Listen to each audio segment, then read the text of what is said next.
En el verano de 1892, en un sofocante pueblo de la Andalucía rural, Elena, con apenas 20 años, enfrentó una sentencia disfrazada de matrimonio. Durante meses, la vida había sido un laberinto de súplicas silenciosas, negociaciones fallidas y una resignación que se sentía como veneno lento, todo ello orquestado por la deuda que ahogaba a su familia. El acuerdo era simple y brutal, su mano a cambio de la tierra que sus antepasados habían labrado. El día de su boda, vestida con un blanco que sentía como una mortaja, cada paso hacia el altar era un paso hacia el fin de su propia existencia, una aniquilación de su espíritu a manos de un hombre conocido por su crueldad. La presión social y el honor familiar habían construido una jaula sin barrotes, pero tan sólida como el acero. Todo parecía perdido, sellado por la tradición y la pobreza, hasta que un impulso desesperado, un desvío hacia un callejón polvoriento y la visión de un carruaje negro y anónimo lo cambió todo. Aquella decisión, tomada en un instante de pánico puro, no solo la salvaría a ella, sino que pondría en jaque todo el sistema de poder que la oprimía. ¿Cómo encuentra una persona la fuerza para romper las cadenas cuando todos a su alrededor le insisten en que son su único refugio? Antes de contarte cómo un gesto improbable abrió la única puerta que aún quedaba, comenta desde dónde estás viendo esta historia y suscríbete al canal. Créeme, no querrás perderte la secuencia de lecciones que transformó esta vida. Esta ausencia de un frente unido dejó a Elena completamente aislada, luchando no solo contra el cacique, sino también contra la desesperación de aquellos a quienes más amaba. La mañana de la boda amaneció con un sol implacable, que blanqueaba las paredes encaladas del pueblo hasta hacerlas doler a los ojos. Para Elena, aquel escenario idílico era una burla. El vestido de novia, cosido por su madre con retales de tela buena guardados durante años, le pesaba como una armadura de plomo. Cada detalle del ritual parecía diseñado para remarcar su impotencia.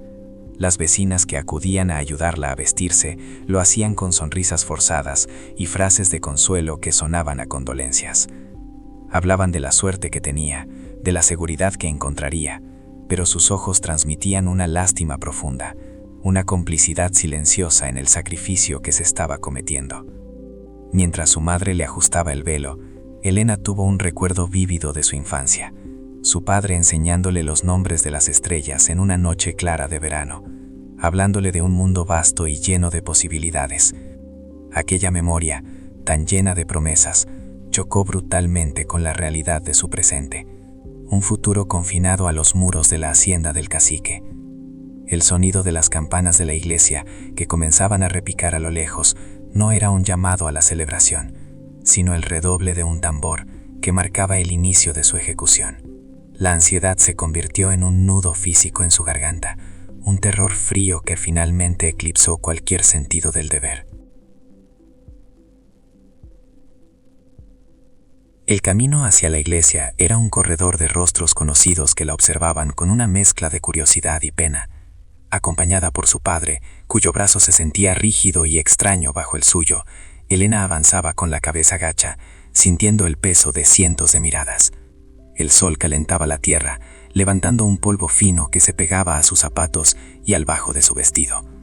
Fue entonces, a mitad de camino, cuando levantó la vista y vio la puerta de la iglesia, un rectángulo oscuro que le pareció la boca de una tumba. En ese instante, una visión clara y aterradora se apoderó de su mente, no una fantasía, sino una proyección lógica de los años venideros. Se vio a sí misma, con el espíritu apagado y los ojos vacíos, sirviendo la cena en la gran mesa del cacique, soportando las manos de su marido y el silencio cómplice de un pueblo que había aceptado su destino. Fue un fogonazo de certeza, la comprensión absoluta de que si cruzaba aquel umbral, la Elena que conocía moriría para siempre. El instinto de supervivencia, un impulso más antiguo y poderoso que el honor o la obediencia, tomó el control. Sin una palabra, se soltó del brazo de su padre, giró sobre sus talones y corrió hacia el primer callejón que encontró. No había un plan, solo la necesidad visceral de escapar, y al final de esa callejuela, como una aparición improbable, estaba un carruaje negro, solitario y con la puerta entreabierta. Sin dudarlo, se metió dentro, se acurrucó en el suelo y contuvo la respiración, rezando para que la llevara a cualquier lugar lejos de allí. El interior del carruaje era una tumba en movimiento. Cada sacudida sobre el camino de tierra era un golpe seco contra las costillas de Elena, acurrucada en el suelo polvoriento, intentando hacerse invisible en la oscuridad. El olor a cuero viejo, tabaco y algo más, un aroma metálico y salvaje que no sabía identificar, le llenaba los pulmones, ahogando los últimos vestigios del incienso de la iglesia. Durante lo que parecieron horas, el único sonido fue el traqueteo de las ruedas y el latido frenético de su propio corazón, un tambor que martillaba contra el silencio. No tenía idea de a dónde iba, solo sabía que se alejaba. Cuando finalmente el carruaje se detuvo, el silencio que siguió fue aún más aterrador. La puerta se abrió con un chirrido lento y una silueta recortada contra la luz moribunda del atardecer llenó el hueco. No era un sirviente ni un cochero, era un hombre alto, vestido con ropas oscuras y desgastadas, cuyo rostro permanecía en la sombra. No mostró sorpresa, ni ira, ni curiosidad, solo una quietud peligrosa, como la de un depredador que encuentra una presa inesperada en su guarida. Sus ojos, 2 puntos de luz fría en la penumbra, la recorrieron de arriba a abajo, deteniéndose en el blanco sucio de su vestido de novia, una mancha absurda en la mugre de su escondite. Elena contuvo un grito, sintiendo que había escapado de las fauces de un lobo, solo para caer en la cueva de un oso. La confrontación no fue violenta, sino algo peor, un interrogatorio frío y metódico, que la despojó de cualquier resto de dignidad. La voz del hombre, apodado en los pueblos como el Sombra, era grave y áspera, como la piedra de las montañas que ahora lo rodeaban. No le preguntó qué hacía allí, sino que afirmó su presencia como una transgresión.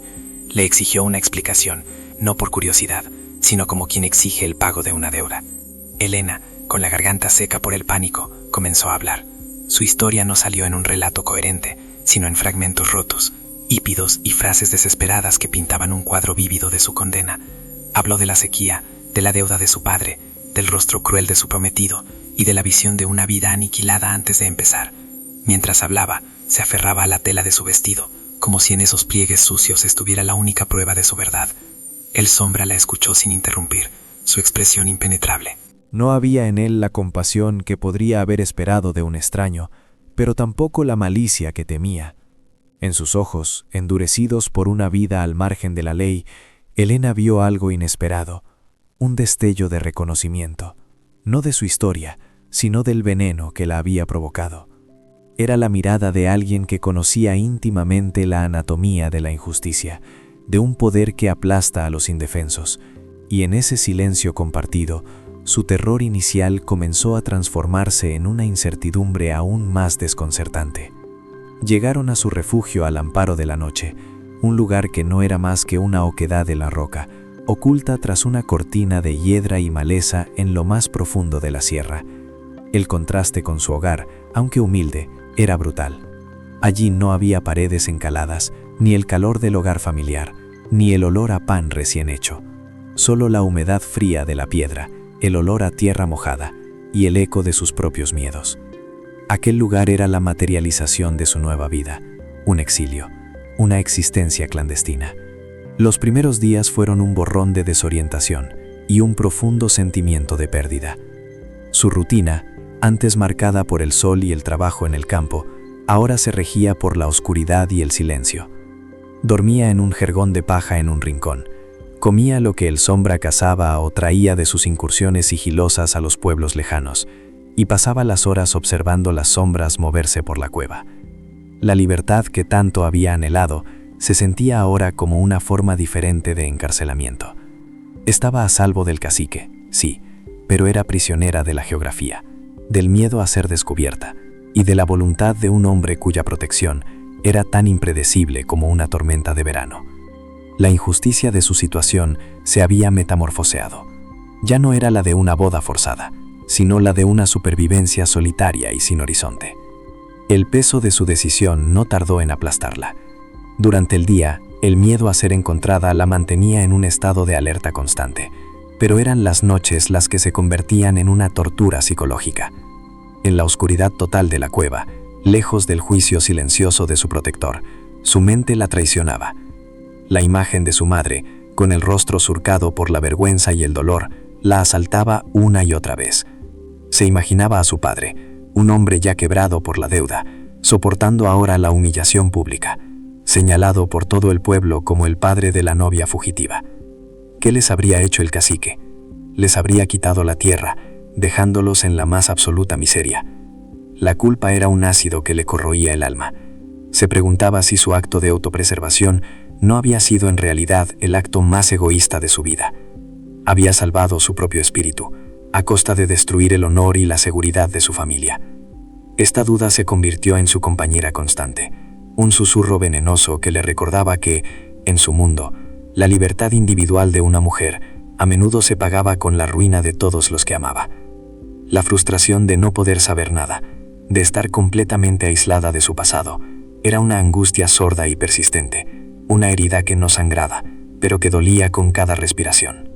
La dinámica con el Sombra era un estudio de distancias y silencios. Él no era un anfitrión ni un carcelero en el sentido tradicional, era una presencia, una fuerza de la naturaleza que compartía su espacio con ella por razones que Elena no alcanzaba a comprender. Sus interacciones eran mínimas, funcionales, desprovistas de cualquier calidez. Le dejaba comida y agua sin una palabra. Le indicaba con un gesto las tareas que debía realizar para mantener el refugio. Recoger leña seca de las zonas más ocultas del bosque, mantener el fuego bajo para no generar humo visible, y pasaba largas horas afilando sus cuchillos o estudiando mapas rudimentarios de la región. Las reglas de su convivencia eran tácitas pero inquebrantables. Ella no debía hacer preguntas sobre su pasado ni sobre sus idas y venidas. No debía alejarse más de 100 pasos de la cueva. Y sobre todo, no debía ser una carga. Elena aprendió a moverse como una sombra dentro de la guarida de El Sombra, a ocupar el menor espacio posible, a hacer de su silencio un escudo. Su vida se había reducido a una serie de límites impuestos, no solo físicos, sino también emocionales. La gratitud que sentía por haber sido salvada se mezclaba con el resentimiento de su dependencia y el miedo constante a que él, en cualquier momento, decidiera que ella ya no valía la pena el riesgo que representaba. Una tarde, tras varios días de una lluvia incesante que los había mantenido confinados en la cueva, la pensión silenciosa se rompió de una forma inesperada. El Sombra regresó de una salida, empapado y con una herida profunda en el antebrazo, un corte feo y sangrante que se había hecho al resbalar por una ladera rocosa. Lo vio intentar limpiarse la herida con torpeza, usando un trapo sucio y apretando los dientes por el dolor. Por primera vez desde que lo conocía, vio en él una vulnerabilidad palpable, una grieta en su fachada de acero. Movida por un impulso que superó su miedo, Elena se acercó, tomó un trozo de tela limpia de su propio vestido, la única posesión que le quedaba de su vida anterior, la mojó con el agua de la cantimplora y sin pedir permiso, comenzó a limpiar la herida con una delicadeza que sus manos, acostumbradas a la dureza del campo, aún recordaban. Él se quedó inmóvil, observándola con una intensidad que la hizo temblar, pero no la apartó. Durante unos minutos, el único sonido en la cueva fue el del agua goteando de las rocas y el de su propia respiración. No intercambiaron ni una sola palabra, pero en ese simple acto de cuidado, algo cambió. No fue el nacimiento de una confianza, sino el reconocimiento de una humanidad compartida en medio de la desolación. Fue la primera vez que Elena sintió que no era solo un objeto que él protegía, sino una persona. Esa pequeña tregua de humanidad se hizo añicos pocos días después. El Sombra volvió de una de sus incursiones a un pueblo vecino, y esta vez su rostro traía noticias. Las llevaba escritas en la tensión de su mandíbula y en la oscuridad de su mirada. Se sentó junto al fuego y por primera vez le habló sin que ella preguntara. Le contó lo que había oído en una taberna, la historia que ya corría como la pólvora por toda la comarca. La furia del cacique no había sido una tormenta pasajera, se había convertido en una cacería organizada. Había puesto precio a la cabeza de El Sombra, una suma lo suficientemente grande como para tentar a los hombres más desesperados. Y para Elena, el castigo era aún más cruel. Un cartel con una descripción detallada de su rostro y su vestido se exhibía en cada plaza, ofreciendo una recompensa por su devolución segura a su afligida familia. Pero lo peor fue saber las consecuencias directas para sus padres. El cacique, en un acto de crueldad calculada, no los había expulsado. Los mantenía en su tierra, pero los había convertido en parias, prohibiendo a los demás aldeanos a hablarles o comerciar con ellos, condenándolos a una muerte lenta por hambre y aislamiento. La noticia cayó sobre Helena como una losa. Su acto de liberación no solo la había convertido en una fugitiva, sino que había puesto a sus padres en una prisión mucho peor que la suya. La injusticia de todo aquello era insoportable, y la frágil esperanza que había comenzado a sentir se extinguió, reemplazada por una certeza helada. Para que su familia sobreviviera, ella tendría que hacer algo más que esconderse. La desesperación que siguió a aquella revelación fue de una naturaleza distinta a todo lo que Helena había sentido antes. El miedo a su propio destino, que la había impulsado a huir, fue reemplazado por un terror mucho más profundo y paralizante: el miedo por la vida de sus padres. La imagen de ellos, aislados y hambrientos, se convirtió en una tortura que no la abandonaba ni de día ni de noche. El pan que el sombra le ofrecía se le hacía ceniza en la boca, el agua le sabía a amargura, y el calor del fuego ya no le proporcionaba consuelo, sino que le recordaba el hogar que había condenado con su huida. Durante días se sumió en un silencio casi catatónico, moviéndose por la cueva como un autómata, su mente atrapada en un bucle de culpa y arrepentimiento. Se preguntaba si su libertad valía el sufrimiento de las dos personas que se lo habían dado todo. La respuesta, cada vez más clara y dolorosa, era que no. La jaula de piedra de la sierra se había vuelto infinitamente más opresiva que la que le esperaba en la hacienda del cacique, porque esta nueva prisión estaba construida con los ladrillos de su propia conciencia. Comprendió entonces una verdad brutal: esconderse ya no era una forma de supervivencia, sino una forma lenta de aniquilación, no solo para ella, sino para toda su familia. La pasividad había dejado de ser una opción. Esta comprensión se cristalizó en una decisión tan fría y afilada como el acero de los cuchillos de El Sombra. Una mañana, después de otra noche en vela escuchando los sonidos del bosque y las voces de sus fantasmas, Helena se levantó con una calma que sorprendió incluso a sí misma. El pánico había sido consumido por una determinación gélida. Ya no se trataba de escapar, sino de confrontar. No tenía un plan elaborado, solo un objetivo claro y terrible: iba a entregarse. Razonó que su rendición sería la única moneda de cambio que podría salvar a sus padres. Si ella volvía al redil, si aceptaba su destino y se sometía a la voluntad del cacique, quizás su ira se aplacaría. Quizás, en un acto de magnanimidad calculada para reafirmar su poder, perdonaría a su familia y levantaría el castigo que pesaba sobre ellos. Era una apuesta desesperada, un sacrificio que implicaba la muerte de su espíritu, pero que ofrecía la única posibilidad de vida para los suyos. Pasó el resto del día esperando el regreso de El Sombra, no con el temor de una niña asustada, sino con la resolución de una mujer que se dispone a caminar hacia el cadalso por una causa mayor. Cuando finalmente él apareció al atardecer, ella no bajó la mirada. Se puso de pie y lo esperó en el centro de la cueva, una figura solitaria recortada contra la penumbra, lista para anunciar su sentencia. El enfrentamiento fue breve, pero de una intensidad sísmica. «Me voy», dijo Helena, su voz desprovista de cualquier temblor. «Volveré al pueblo y me entregaré. Es la única manera de que perdonen a mis padres». Sus palabras quedaron suspendidas en el aire denso de la cueva, un desafío directo a la única regla no escrita de su convivencia: la supervivencia por encima de todo. El Sombra se detuvo en seco, su silueta tensa como la cuerda de un arco. La miró durante un largo rato, sus ojos escrutando cada detalle de su rostro, buscando una fisura en su resolución. No encontró ninguna. Lo que vio no fue la desesperación de una víctima, sino la firmeza de una guerrera. No le respondió con ira ni con condescendencia. En lugar de eso hizo algo que Helena nunca había esperado: asintió lentamente, como si reconociera la lógica inevitable de su sacrificio.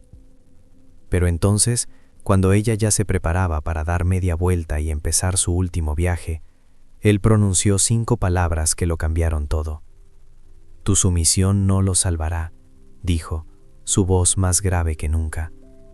«Pero tu valor, quizás, pueda condenarlo a él». Era la primera vez que no hablaba de esconderse, de huir o de sobrevivir en las sombras. Era la primera vez que hablaba de luchar. Aquel momento marcó un punto de inflexión irreversible. La dinámica entre ellos, hasta entonces definida por la protección y la dependencia, se transformó en algo nuevo y desconocido. El Sombra ya no veía en ella una joven asustada que necesitaba ser escondida del mundo, sino una herramienta, un arma inesperada que él no sabía que poseía.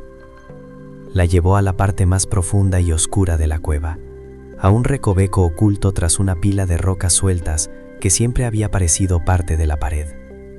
Detrás había un pequeño baúl de madera reforzado con hierro. Lo abrió con una llave que llevaba colgada al cuello, y el interior no reveló oro ni joyas, como dictarían las leyendas sobre los bandoleros. Estaba lleno de papeles, libros de contabilidad, cartas selladas, títulos de propiedad con firmas falsificadas y pagarés firmados bajo coacción. Eran años de trabajo silencioso, de incursiones que no solo buscaban el botín, sino la información. Eran los pecados del cacique y de otros como él, meticulosamente recopilados y guardados. Huir es para los débiles, le dijo mientras sacaba un legajo de documentos atados con una cinta de cuero.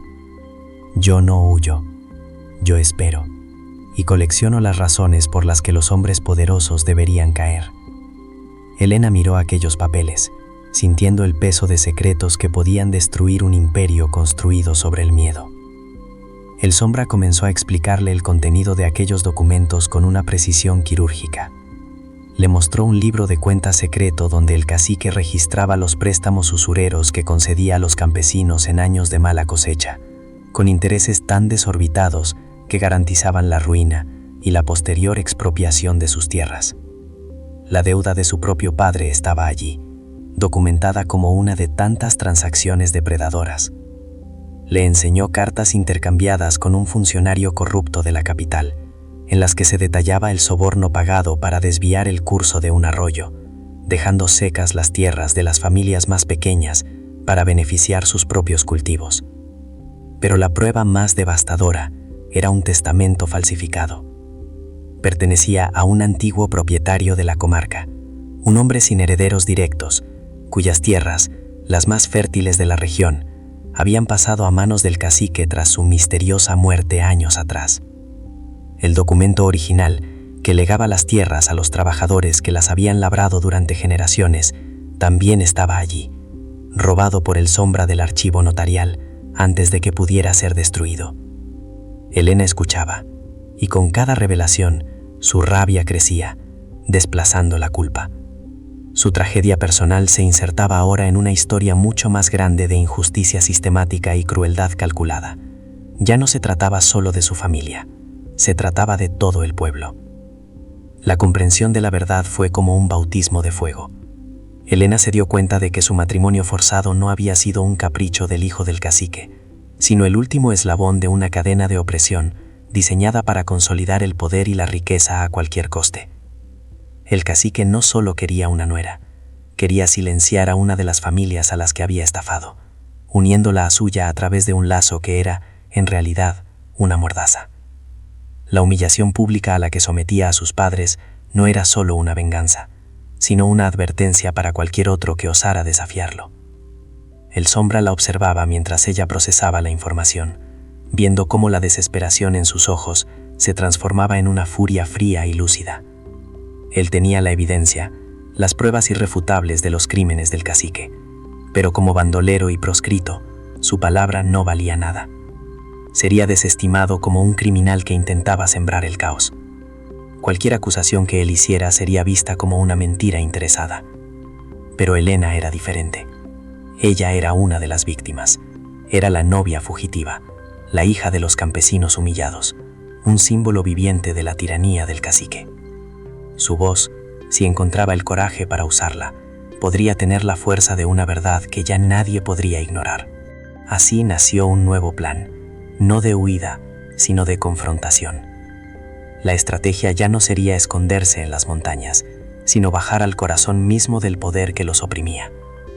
El Sombra le expuso la idea, no como una orden, sino como una posibilidad, una puerta estrecha y peligrosa que se abría en medio de un muro infranqueable. Él no podía ser el protagonista, pero podía ser el arquitecto de la escena. Podía crear la oportunidad, el momento y el lugar para que la verdad saliera a la luz. Pero sería ella, Elena, quien tendría que caminar hacia el centro del escenario y hablar. Sería su testimonio, respaldado por las pruebas que él le proporcionaría, el que tendría que encender la mecha de la rebelión. El riesgo era inmenso. Si fallaban, el castigo no sería un matrimonio forzado, sino la muerte. Pero por primera vez desde que huyó de su boda, Elena sintió algo que creía perdido para siempre, una brizna de esperanza. No era la esperanza de una salvación milagrosa, sino la esperanza de poder luchar, la de poder devolver el golpe. Miró a El Sombra, ya no como su salvador, sino como su aliado, y con una voz firme que resonó en la quietud de la cueva, pronunció una sola palabra que selló su destino: «Dime qué tengo que hacer». Una noche, un olor a humo y el eco lejano de ladridos los despertó. Una patrulla del cacique, desviada de su ruta habitual por una tormenta, había encontrado por pura casualidad una de las pequeñas cuevas que El Sombra usaba para almacenar provisiones. No era su refugio principal, pero estaba lo suficientemente cerca como para que el descubrimiento fuera una sentencia. El fuego que habían encendido para quemar el contenido iluminó la ladera de la montaña, una señal inequívoca de que el cerco se estaba estrechando. Tuvieron que huir en mitad de la noche, con lo puesto y el baúl de documentos a la espalda de El Sombra. Se adentraron aún más en la sierra, en una zona más escarpada y hostil, hasta encontrar refugio en una grieta helada entre dos peñascos. El revés fue devastador. El nuevo escondite era húmedo, frío, y la comida escaseada. La sensación de seguridad, por muy frágil que fuera, se había evaporado. Durante varios días, Elena se sumió en la desesperanza. La huida constante, el hambre y el frío comenzaron a minar su determinación. Sentía que estaban atrapados en una partida que no podían ganar, que su resistencia era un gesto inútil contra un poder inmenso. Fue El Sombra quien, en medio de la desolación, encontró la lección en el desastre. «Nos han hecho un favor», dijo, mientras observaba el valle desde su nueva y precaria atalaya. «Creía que podíamos enfrentarlos en nuestro terreno. Me equivocaba. Ahora sé que la única forma de ganar es llevar la guerra a su casa, no a la nuestra». La nueva estrategia, nacida de la desesperación y el frío de la roca, era a la vez más sutil y mucho más audaz. Descartaron cualquier idea de una confrontación física o una denuncia pública que los expondría de inmediato. En su lugar, decidieron plantar una semilla de veneno en el corazón mismo del poder del cacique, su propia familia. El Sombra, a través de años de observación, sabía que el único punto vulnerable en la armadura del cacique era su esposa, doña Isabel. Era una mujer de piedad férrea y reputación intachable, el pilar moral sobre el que su marido había construido su imagen pública de patriarca justo y respetable. Aunque seguramente sospechaba de los métodos de su esposo, vivía en una negación conveniente, protegida por el lujo y el estatus. El plan consistía en romper esa negación. Redactarían una carta anónima, dirigida exclusivamente a ella. No contendría amenazas ni acusaciones vagas, sino una única y devastadora prueba. Una copia caligráfica perfecta del testamento original que el cacique había hecho desaparecer, demostrando que las tierras más ricas que poseían eran fruto de un robo y muy probablemente de un asesinato. La tarea de escribir la carta recayó en Elena. Durante 2 días, a la luz de una vela, practicó una y otra vez. No se trataba solo de copiar el texto. Tenía que infundir en cada trazo la voz de la verdad, la pena de una víctima anónima que solo buscaba justicia divina. Era un acto de guerra librado con tinta y papel, y de su éxito dependía que el monolítico poder del cacique comenzara a resquebrajarse desde dentro. La ejecución de la entrega fue una operación de sigilo y nervios de acero. El Sombra activó un contacto que llevaba años cultivando, una antigua criada de la hacienda, despedida injustamente, que ahora vivía en un pueblo vecino y guardaba un profundo rencor hacia su antiguo patrón. Se encontraron en un cruce de caminos al amanecer. El Sombra no le entregó la carta directamente. Le dio instrucciones para que se la pasara a su sobrina, una joven doncella que todavía trabajaba en la casa y que sentía una lealtad personal hacia doña Isabel. La carta debía ser colocada dentro del libro de oraciones que la esposa del cacique leía cada noche antes de dormir. Una vez que la criada partió, comenzó la fase más difícil de todas, la espera. Los días se arrastraron con una lentitud insoportable. Atrapados en su refugio, sin ninguna forma de saber lo que ocurría en el valle, la incertidumbre se convirtió en una tortura. Cada crujido de una rama, cada sombra que se movía con el viento, disparaba su ansiedad. ¿Habría sido interceptada la carta? ¿La doncella se habría asustado y la habría quemado? O peor, ¿se la habría entregado al propio cacique? Elena apenas comía ni dormía. Pasaba las horas repasando mentalmente cada palabra que había escrito, preguntándose si había sido demasiado directa o demasiado sutil. En ese silencio compartido, su vínculo con el sombra se profundizó. No hablaban mucho, pero se entendían. Ambos habían apostado todo a un solo movimiento en un tablero que no podían ver, y ahora solo les quedaba confiar en que la conciencia de una mujer fuera un arma más poderosa que un ejército de hombres. La señal llegó 10 días después, no como un trueno, sino como un susurro llevado por el viento. Un pastor que movía su rebaño por las laderas más bajas de la sierra se cruzó con el sombra durante una de sus salidas de reconocimiento. El hombre, ajeno a quien era realmente, compartió los chismes del pueblo para pasar el rato. Habló de un ambiente extraño y tenso en la hacienda del cacique. Contó que se habían oído gritos entre el señor y su esposa, algo que nunca antes había ocurrido. Relató que el hijo del cacique había salido una mañana al galope, con el rostro desencajado por la furia, y no había vuelto en 2 días. Pero la noticia más importante, la que hizo que el corazón de El Sombra diera un vuelco, fue que doña Isabel había hecho voto de silencio y había anunciado un retiro espiritual por tiempo indefinido en un convento lejano, una decisión que tomó sin consultar a su marido. Era una bofetada pública, un acto de repudio velado pero inequívoco. La carta había alcanzado su objetivo. No había derribado al cacique, pero había abierto una brecha en sus defensas, sembrando la discordia en su hogar y socavando su autoridad moral a los ojos de la comunidad. Cuando el sombra regresó a la cueva y le contó la noticia a Elena, ella sintió una oleada de poder que nunca había experimentado. No era la alegría de la venganza, sino la confirmación de que su voz, su verdad, tenía la fuerza para mover montañas. El miedo que la había atenazado durante meses comenzó a disiparse, reemplazado por una calma gélida y una determinación inquebrantable. La guerra no había terminado, pero acababan de ganar la primera batalla. El momento que tanto temían y a la vez secretamente anhelaban llegó con la primera luz de un día gris. Un error, un rastro de ceniza mal apagada de una hoguera nocturna fue suficiente. Los ladridos de los perros de caza resonaron en el desfiladero, un eco siniestro que anunciaba el fin de la huida. En menos de 1 hora estaban rodeados. Hombres del pueblo, con los rostros contraídos por una mezcla de deber y vergüenza, formaban un semicírculo en la boca de su refugio, un saliente rocoso que ahora se sentía como el borde de un precipicio. A la cabeza de la partida, a caballo, estaban el cacique y su hijo, sus siluetas recortadas contra el cielo plomizo. La expresión del cacique no era de ira, sino de una satisfacción fría y depredadora, la del cazador que finalmente acorrala a su presa. Su mirada pasó por encima de El Sombra como si fuera un mero obstáculo, un perro guardián que pronto sería abatido, y se fijó en Elena con una intensidad posesiva que le heló la sangre. El aire se cargó de una tensión insoportable, el silencio solo roto por el jadeo de los perros y el viento que silbaba entre las rocas. No había escapatoria posible. La geografía, que había sido su aliada durante semanas, se había convertido en su tumba. El tablero de juego se había reducido a ese pequeño trozo de tierra, y todas las piezas del enemigo estaban en posición para el jaque mate.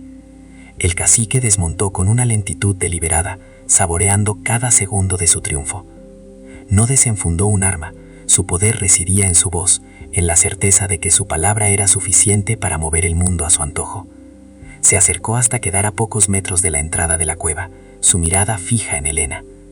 «Se acabó el juego, muchacha», dijo, su voz resonando con una autoridad que no admitía réplica. «Has traído la vergüenza a tu familia y has puesto en peligro a todo un pueblo por seguir a este criminal. Pero soy un hombre justo. Volverás a casa, te casarás como estaba mandado y aprenderás a obedecer. Tu padre y tu madre serán perdonados por tu insensatez. Cada palabra era un golpe, un recordatorio de su impotencia, diseñado para despojarla de cualquier resto de dignidad ante los mismos hombres que la habían visto crecer. Luego se volvió hacia los aldeanos. «Habéis visto la locura que provoca la desobediencia. Esta mujer pertenece a mi familia ahora, y este hombre», dijo, señalando a El Sombra con un desprecio absoluto, «pagará con su vida el haberla corrompido». El discurso era una obra maestra de manipulación, una reafirmación pública de su poder absoluto, donde él se erigía como el patriarca benevolente que restauraba el orden natural de las cosas. Esperaba lágrimas, súplicas, una rendición humillante que sirviera de lección para todos. Pero lo que ocurrió a continuación no estaba en su guión. El Sombra dio un paso imperceptible, preparándose para lo inevitable, pero una mano firme en su brazo lo detuvo. Era la mano de Helena. Y entonces ella hizo lo que nadie, ni siquiera el Sombra, esperaba. Salió de la protección de las sombras de la cueva y caminó hacia la luz, plantándose a la vista de todos. No había rastro de miedo en su rostro, solo una calma que era más desafiante que cualquier grito. Su vestido, aunque raído y sucio, parecía una armadura. Levantó la barbilla y miró directamente al cacique, pero sus primeras palabras no fueron para él. Se dirigió a los hombres del pueblo, a las caras conocidas que ahora bajaban la mirada. «Yo no he traído la vergüenza a nadie», dijo, su voz sorprendentemente clara y firme, cortando el viento. «La vergüenza la trae quien roba el pan de la boca de sus vecinos y lo llama generosidad». Un murmullo recorrió las filas de los hombres. El cacique frunció el ceño, desconcertado por aquella insubordinación. Helena continuó, su voz ganando fuerza. «Me niego a volver y me niego a casarme, pero no por desobediencia, sino porque no uniré mi vida a una familia cuya fortuna está construida sobre la mentira y el sufrimiento de los nuestros». El desafío era tan directo, tan impensable, que por un instante nadie supo cómo reaccionar. Fue entonces cuando Helena desenvainó el arma que el Sombra le había ayudado a forjar, la verdad. Mirando a un hombre mayor en la partida, un vecino de su padre de toda la vida, le preguntó: «Andrés, ¿recuerdas la sequía de hace 2 años? ¿Recuerdas el préstamo que mi padre tuvo que pedir para no perder la cosecha?» Luego, sin esperar respuesta, recitó de memoria la fecha exacta del pagaré y el interés abusivo que el cacique les había impuesto, un interés que los condenaba a una deuda perpetua. La precisión de los datos dejó a todos atónitos. Se volvió hacia otro hombre. «¿Y tú, Manuel? El arroyo que se secó de la noche a la mañana en tus tierras, ¿no fue la voluntad de Dios? Fue una carta firmada por el secretario del ayuntamiento a cambio de 3 monedas de oro para desviar el agua a la finca del Señor». Su voz no temblaba. Cada frase era un hecho, una pieza de un rompecabezas que los hombres del pueblo empezaban a montar en sus cabezas, conectando sus propias desgracias con las acusaciones que estaban escuchando. No era la histeria de una mujer desesperada, era el informe frío y detallado de una contable que expone un fraude.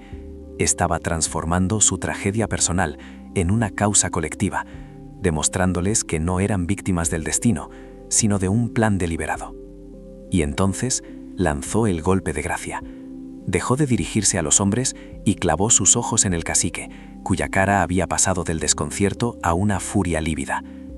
«Pero el mayor de tus pecados no fue la usura ni el soborno», proclamó Helena, su voz resonando ahora con el poder de un juez. «Fue el robo de la herencia de don Mateo, un hombre bueno que, en su lecho de muerte, dejó por escrito que sus mejores tierras serían para las familias que las trabajaron. Para vuestras familias», dijo, ahora mirando de nuevo a los aldeanos. «Ese testamento desapareció, y en su lugar apareció uno falso que te nombraba a ti único heredero. ¿Creías que nadie lo descubriría jamás?» La revelación cayó como una bomba en el silencio de la montaña. El testamento de don Mateo era una leyenda susurrada, una injusticia que todos intuían pero que nadie se había atrevido a nombrar.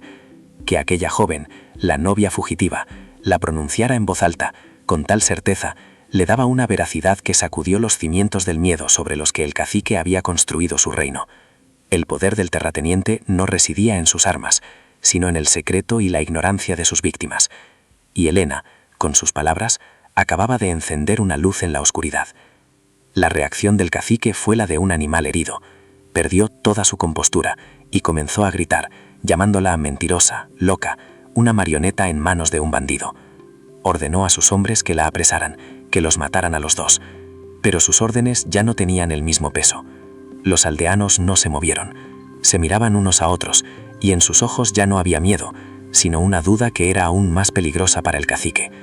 El hijo, en un arrebato de rabia impotente, intentó abalanzarse sobre Helena, pero dos de los hombres, casi sin pensarlo, dieron un paso al frente, bloqueándole el camino con sus cuerpos. No fue un acto de agresión, sino de protección, un gesto sutil, pero sísmico, que demostraba que algo se había roto para siempre. En ese instante, el Sombra seguía inmóvil, una estatua de granito. No había tenido que sacar un cuchillo ni disparar un solo tiro. Su mayor acto de combate había sido confiar, enseñar y luego hacerse a un lado, permitiendo que la verdadera protagonista de aquella guerra librara su batalla. La palabra de Helena, afilada durante semanas en la soledad de la cueva, había resultado ser un arma más letal que cualquier navaja. El enfrentamiento se disolvió sin un final violento. El cacique, al ver que había perdido el control sobre sus propios hombres, que su autoridad se había evaporado en el aire de la montaña, escupió una última amenaza y, montando a caballo, se retiró con su hijo, humillado y derrotado, no por la fuerza, sino por la verdad. La partida de caza se disolvió en silencio. Los hombres del pueblo, uno a uno, dieron media vuelta y comenzaron el descenso, sin mirar a Helena, pero con una nueva conciencia en su caminar. No le ofrecieron ayuda, pero tampoco la amenazaron. La habían dejado sola, pero ya no como una proscrita, sino como la guardiana de un secreto que ahora les pertenecía a todos. Helena permaneció de pie en el saliente rocoso, con el Sombra a su lado, viendo cómo se alejaban. El viento soplaba con fuerza, limpiando el aire. No había ganado una guerra, pero había ganado la batalla más importante, la de su propia voz. Había entrado en aquel desfiladero como una fugitiva aterrorizada, y salía de él como la mujer que había hecho temblar a un tirano. La superación no había consistido en escapar, sino en encontrar el valor para plantarse y hablar. Y en el silencio que siguió, comprendió que su libertad ya no dependía de ningún escondite, sino de la fuerza que acababa de descubrir dentro de sí misma. El descenso de la montaña no fue triunfal, sino solemne. El silencio entre Helena y el Sombra era denso, cargado con el peso de todo lo que había sucedido y todo lo que estaba por venir. No intercambiaron palabras, el eco de la confrontación todavía vibraba en el aire, y cualquier comentario habría parecido trivial. Cuando llegaron a las afueras del pueblo, las calles estaban extrañamente vacías, como si contuvieran la respiración. Las puertas estaban entornadas, las cortinas se movían discretamente. No fue una bienvenida de heroína, fue la cautelosa observación de una comunidad que intentaba procesar un cambio sísmico en su universo. Al llegar a la puerta de su casa, ésta se abrió antes de que pudiera llamar. Su madre apareció en el umbral, con el rostro surcado por semanas de angustia, pero sus ojos ya no reflejaban la súplica del sacrificio, sino un asombro teñido de arrepentimiento. Se fundieron en un abrazo que no necesitaba palabras, un perdón silencioso que sanaba meses de fractura. Detrás de ella, su padre, que había envejecido 10 años, la miraba con una nueva luz en los ojos. No era la mirada de un protector fallido, sino la de un hombre que veía a su hija no como una propiedad que había que entregar, sino como la mujer que había restaurado el honor que él creía perdido. La deuda económica que los había ahogado se había transformado en una deuda de gratitud hacia la valentía de su propia sangre. En esa humilde casa, el orden no se había restaurado, se había reinventado por completo. Las consecuencias para el cacique no fueron inmediatas ni violentas. Su poder no se derrumbó con un estruendo, sino que se deshizo como un terrón de azúcar bajo una lluvia lenta y persistente. La humillación pública fue el primer golpe. Su autoridad, que dependía enteramente del miedo y de una reputación de omnipotencia, quedó herida de muerte en el momento en que sus propios hombres dudaron. Los días siguientes, un veneno silencioso comenzó a extenderse por el pueblo. Los campesinos, que antes sufrían en solitario, empezaron a hablar entre ellos en voz baja. Comparaban las condiciones de sus préstamos, recordaban extrañas muertes y repentinos cambios de propiedad.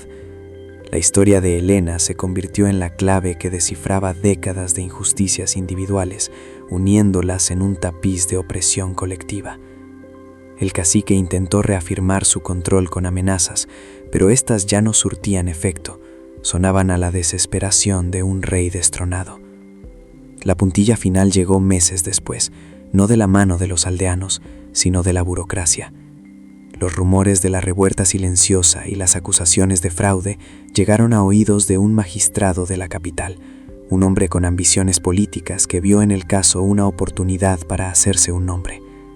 Una investigación oficial, respaldada por testimonios anónimos de los mismos hombres que habían participado en la cacería, destapó una red de corrupción tan vasta que su caída fue inevitable. No acabó en la horca, sino en algo que para él era peor: la irrelevancia y la ruina económica, un fantasma que deambulaba por las tierras que ya no le pertenecían. La dinámica familiar se reconfiguró sobre los cimientos del respeto mutuo. La deuda que había sido la soga al cuello de su padre se evaporó junto con el poder del cacique para cobrarla. Pero la liberación más profunda no fue económica, sino emocional. Su padre, liberado del peso de la humillación, volvió a ser el hombre que le enseñó los nombres de las estrellas, un hombre cuyo orgullo ya no residía en la tierra que labraba, sino en la hija que había sembrado una revolución. Su madre, por su parte, encontró una forma de redención en el apoyo incondicional a las nuevas iniciativas de Elena. Se convirtió en su primera y más fiel aliada, su silencio de antes transformado en una voz activa y alentadora. Sin embargo, Elena no podía simplemente volver a su vida anterior. La experiencia la había cambiado de forma irrevocable. El conocimiento que había adquirido en la cueva, la comprensión de las estructuras de poder y de la vulnerabilidad de su gente, se convirtió en un motor que la impulsaba a actuar. Observaba a las otras mujeres del pueblo y veía en ellas el mismo destino del que ella había escapado por los pelos, atrapadas en la ignorancia, sin control sobre sus propias vidas, dependientes de la voluntad de sus padres, maridos o patrones.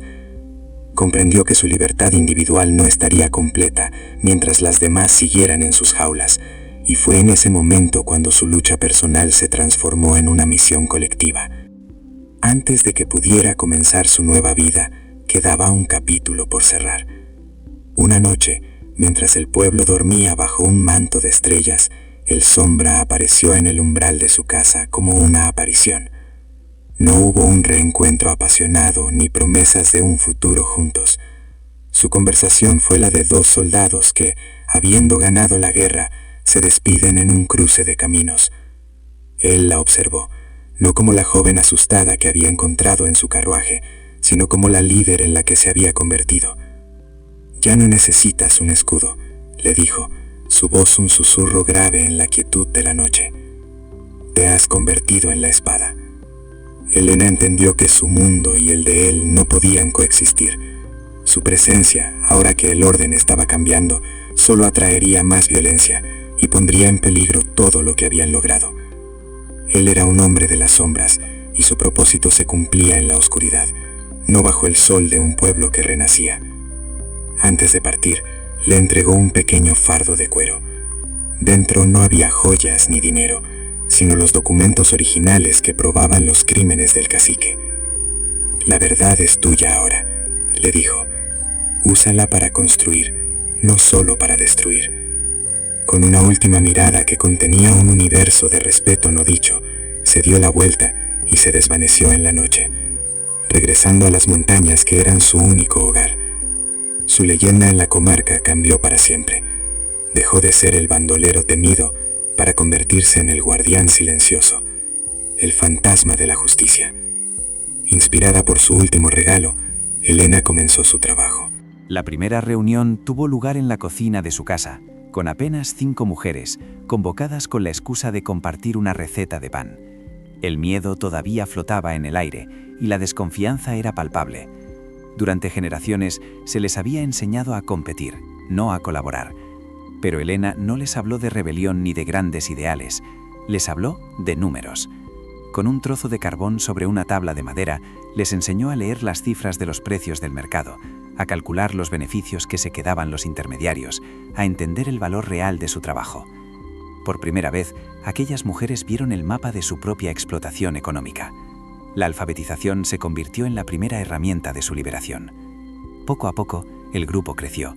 Transformaron sus habilidades individuales, el bordado, el tejido, la elaboración de quesos y conservas, en una fuerza colectiva. Fundaron una pequeña cooperativa, la primera de la región. Al principio los hombres se burlaban, pero cuando vieron que las mujeres empezaban a traer a casa un dinero que no dependía de la voluntad de un patrón, las burlas se convirtieron en un respeto a regañadientes. No fue un cambio rápido ni fácil. Hubo disputas, fracasos y momentos de duda. Pero Elena persistió, guiándolas con la misma paciencia con la que el Sombra la había guiado a ella, demostrándoles que la independencia no era un sueño lejano, sino un objetivo que se podía construir con las propias manos, puntada a puntada, día a día. Años después, un viajero que pasara por aquel pueblo andaluz ya no encontraría un lugar aplastado por el miedo y la resignación. Encontraría una comunidad vibrante, con una pequeña escuela junto a la iglesia donde los niños y las niñas aprendían a leer por igual. La cooperativa de mujeres se había convertido en el motor económico de la zona, su reputación de calidad extendiéndose por toda la comarca. Elena nunca se casó. Su vida no se definió por un hombre, sino por el propósito que había encontrado. Se convirtió en la matriarca no oficial del pueblo, una mujer cuya palabra era escuchada con un respeto que ningún cacique había logrado jamás con la fuerza. Su historia se contaba a los niños no como un cuento de hadas, sino como una lección de vida, la prueba de que el coraje de una sola persona puede cambiar el destino de muchas. A veces, en las noches claras, se la veía sentada en el porche de su casa, mirando hacia las siluetas oscuras de las montañas, y nadie sabía en qué pensaba. Pero su legado era visible en los rostros de las jóvenes que caminaban con la cabeza alta, dueñas de su futuro. Si crees que ninguna lucha debe ser solitaria y que cada pequeña victoria importa, comparte esta historia. Suscríbete para conocer más relatos reales de superación. Gracias por escuchar. Ese día, el pueblo comprendió que a veces el refugio más seguro no es un castillo, sino el corazón de un hombre que ha hecho de la justicia su única ley. El legado de Elena no se escribió en libros de historia, ni se talló en monumentos de piedra. Su revolución fue mucho más silenciosa y por ello infinitamente más profunda y duradera. La cooperativa, que comenzó con 5 mujeres asustadas en una cocina, se convirtió en el corazón latente del pueblo, un lugar donde el sonido de las conversaciones y las risas reemplazó al antiguo murmullo del miedo. Ya no solo se bordaban manteles o se envasaban conservas, se tejían redes de apoyo, se compartían conocimientos y se construía una independencia económica que por primera vez no dependía de la benevolencia de un patrón o de la suerte de una cosecha. La pequeña escuela que ayudó a fundar con los primeros beneficios se aseguró de que la siguiente generación, tanto niños como niñas, tuviera el arma más poderosa que ella había descubierto, la capacidad de leer el mundo por sí mismos. Elena nunca asumió un cargo oficial, nunca se sentó en el sillón del alcalde, ni buscó el poder que había derrocado. Comprendió que el verdadero liderazgo no consistía en dar órdenes, sino en enseñar a los demás a no necesitarlas. Su legado no fue un nuevo sistema de control, sino la erradicación del antiguo, dejando en su lugar un campo fértil, donde la dignidad, por fin, podía echar raíces y florecer, sin pedir permiso a nadie. La transformación del dolor en propósito fue quizás la alquimia más extraordinaria de su vida. Elena nunca olvidó el terror de la huida, la frialdad de la cueva o el peso aplastante de la culpa. Aquellas cicatrices no desaparecieron, sino que se convirtieron en el mapa que guió cada una de sus decisiones. El recuerdo de su propia impotencia la impulsó a crear herramientas para que otras mujeres nunca se sintieran igual de indefensas. El conocimiento de los contratos de usura que la atormentó en las lecciones de El Sombra se transformó en clases de contabilidad básica para sus compañeras, enseñándoles a defenderse de la explotación con la misma arma con la que habían intentado someterla, los números y las letras. No hablaba de venganza, sino de justicia preventiva. Su experiencia no la convirtió en una mujer amargada o temerosa, sino en una constructora implacable. Entendió que sobrevivir a la injusticia era solo el primer paso. El verdadero triunfo consistía en desmantelar los mecanismos que la hacían posible, pieza por pieza, día a día, asegurándose de que la historia de la novia fugitiva no tuviera que repetirse jamás. Su dolor personal se había socializado, convirtiéndose en el abono para un futuro colectivo más justo y resiliente para todos. Con el tiempo, la historia de lo ocurrido aquel día en la montaña se convirtió en el nuevo mito fundacional del pueblo. La narrativa de sumisión y miedo que había regido sus vidas durante generaciones fue reemplazada por un relato de coraje y verdad. La figura de Elena ya no era la de la muchacha que trajo la vergüenza, sino la de la mujer que les devolvió la dignidad. Y la leyenda de El Sombra también mutó en la conciencia colectiva. Dejó de ser el bandolero al que se temía en la oscuridad, para convertirse en un símbolo de justicia inesperada. el guardián silencioso que había reconocido el valor donde nadie más lo vio. Esta nueva mitología no era un simple cuento para entretener a los niños junto al fuego. Era un recordatorio constante de su propia fuerza. Se convirtió en el ancla moral de la comunidad, una historia a la que recurrían en tiempos de dificultad, para recordar que incluso el poder más absoluto tiene fisuras, y que una sola voz, si habla con la verdad, puede provocar un derrumbe. El pueblo aprendió que su identidad no estaba definida por la tierra que trabajaban, sino por las historias que decidían contar sobre sí mismos, y eligieron contar la historia de cómo aprendieron a levantarse. La jornada de Elena resuena mucho más allá de las colinas de aquella Andalucía olvidada, planteando una pregunta que sigue siendo tan relevante hoy como lo fue entonces. ¿Cuántas tiranías, grandes y pequeñas, se sostienen únicamente sobre el pilar de nuestro silencio? Su historia nos enseña que los sistemas de opresión no se desmoronan por la fuerza bruta, sino cuando la narrativa que los sustenta se revela como una farsa. No necesitó un ejército. Necesitó hechos, coraje y una audiencia dispuesta a escuchar. Demostró que la verdad, cuando es precisa, específica y se pronuncia sin miedo, tiene un poder corrosivo contra la mentira.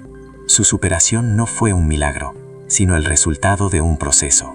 El aprendizaje, la estrategia y la decisión consciente de transformar el rol de víctima en el de protagonista. Nos recuerda que a menudo, el acto más revolucionario no es tomar las armas, sino alzar la voz para describir la realidad tal y como es, devolviendo el poder a quienes habían sido despojados de él, simplemente porque nadie les había dicho que les pertenecía. Es un testimonio atemporal de que la autoridad impune tiembla ante la simple pregunta de un ciudadano informado y valiente. El legado final de Elena no es por tanto el de una victoria sobre un hombre, sino el triunfo de una idea. Que la libertad no se concede, se construye. Se construye con cada niño que aprende a leer, con cada mujer que controla sus propias finanzas, con cada comunidad que decide que la dignidad no es negociable. Su vida se convirtió en la prueba viviente de que el pasado, por muy doloroso que sea, no tiene por qué ser una sentencia para toda la vida, sino que puede convertirse en la materia prima para forjar un futuro radicalmente diferente. Su historia nos demuestra que el valor no siempre ruge. A veces, es la voz tranquila al final del día que dice, mañana lo volveré a intentar. Historias como la de Elena nos recuerdan que el espíritu humano es capaz de encontrar luz en la más profunda oscuridad. Si crees que ninguna voz merece ser silenciada, y que cada acto de valentía, por pequeño que sea, tiene el poder de cambiar el mundo, comparte este documental. Suscríbete para seguir descubriendo las historias que nos definen. Gracias por haber escuchado.